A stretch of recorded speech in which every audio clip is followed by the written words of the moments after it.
Mapagpalang araw po sa ating lahat. Ako po si Emmanuel O. Alejandre. Ito po ang aking daily devotion para sa ngayong July 29, 2024. And for today, it is Monday. Therefore, we also will welcome a new weekly theme for our daily devotions, no? And ang theme naman po natin for this week is all about intimacy with God. Ito ang pag-establish ng deep connection sa ating Panginoon, no? And makikita po natin ito at maaari nating simulan ng weekly theme na ito sa pamamagitan ng topic natin for this day na Seek Me with All Your Heart. Na makikita po natin sa Jeremiah chapter 29 verse 13. So to give a little context po sa Jeremiah at ang contents nito is ito po yung mga kapanahunang pinaparusahan or hinuhubog ng Panginoon yung mga Israelita upang maging karapat-dapat sila sa mga biyaya ng Panginoon.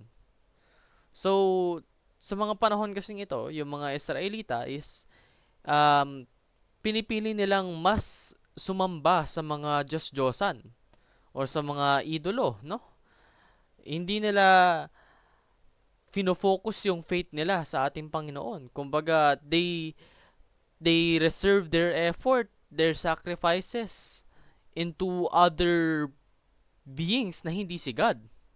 So, naturally, para maparealize sa kanila na kailangan na si God lang yung talagang i-honor natin at ating panampalatayaan, pinarusahan sila nito at pinapunta sila sa Babylon na sa kanila na sila yung naging mga alipin, no?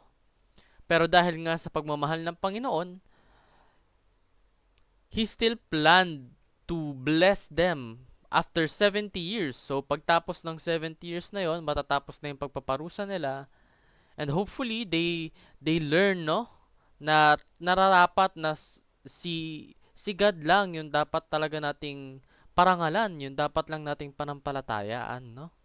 So, base nga dito sa Jeremiah 29, chapter 13, You will seek me and find me when you seek me with all your heart. Sa Tagalog, hahanapin ninyo ako at matatagpuan kapag hinanap ninyo ako ng inyong buong puso. So this pertains to God, no? So kapag ginugusto po talaga natin at ginagawan natin ng effort upang magkaroon tayo ng koneksyon sa Kanya, kakausapin niya po tayo. Kumbaga, as long as we genuinely show our faith and show our interest, show our intimacy with Him, He will naturally comply. So, marami po tayong matututunan sa Jeremiah chapter 29 verse 13. Unang-una po dito is, searching is the first step to intimacy. Yung paghahanap daw po sa ating Panginoon at sa mga paraan upang mapalapit sa Kanya is yung unang-unang hakbang na kinakailangan natin to reach intimacy, to reach a deep connection with Him. So, kumbaga, we need to search in order to initiate that relationship with Him, no? Hindi yung maghihintay lang tayo sa wala. We need to be active. We need to continuously want His presence, no?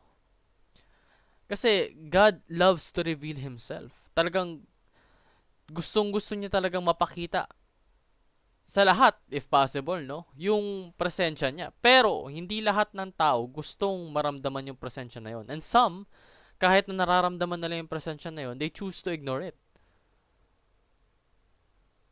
Pero, dapat daw, i-embrace natin. Kasi, si God na mismo yung gustong i-reveal yung sarili niya eh. All we have to do is look closely. Kumbaga, yung focus natin dapat nakalagay sa paghahanap sa Kanya, no? And when we put our focus into that, talagang mahahanap at makikilala natin ang Panginoon. And lastly po sa teaching natin is God rewards those who seek Him. Kasi, ito ang aking perspective dyan. Kapag tunay ngang hinahanap mo at gusto mong mapalapit sa Panginoon, gagawa siya ng paraan upang maging karapat-dapat ka sa koneksyon na yon. And kapag naging karapat-dapat ka na sa matibay at matatag na koneksyon sa Panginoon, naturally, you will be blessed. Kasi ang mga taong malapit sa Panginoon, yan yung mga taong ginagabayan niya. Yan yung mga taong merong wisdom na malapit sa Panginoon. Yan yung mga taong merong kakayahan. Yan yung mga taong binigyan na ng skills ng Panginoon kasi alam nilang deserving sila nun. So naturally, God rewards those who seek Him. So paano nga ba natin masisik si God, no? Unang-una, let's search for God with all our hearts. Let's not put half the effort that we can, no? Kumbaga, isabuhay po talaga natin in every moment of our life.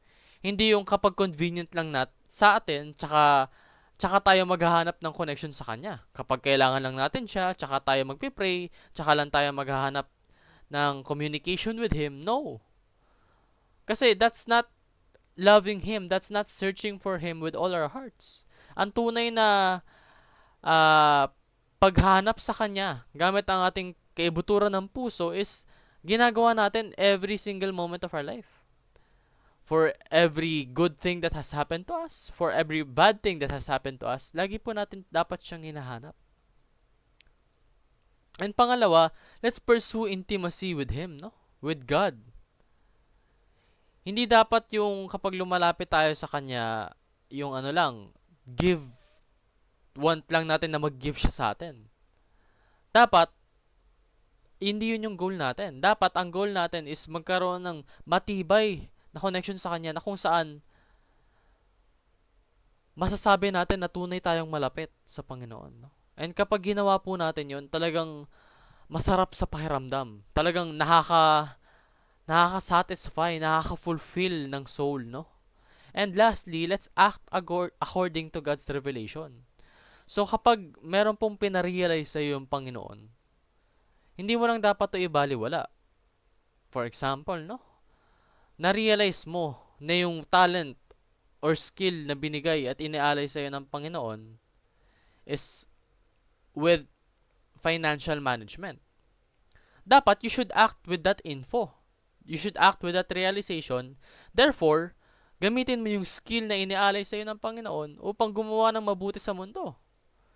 And to glorify His name, no?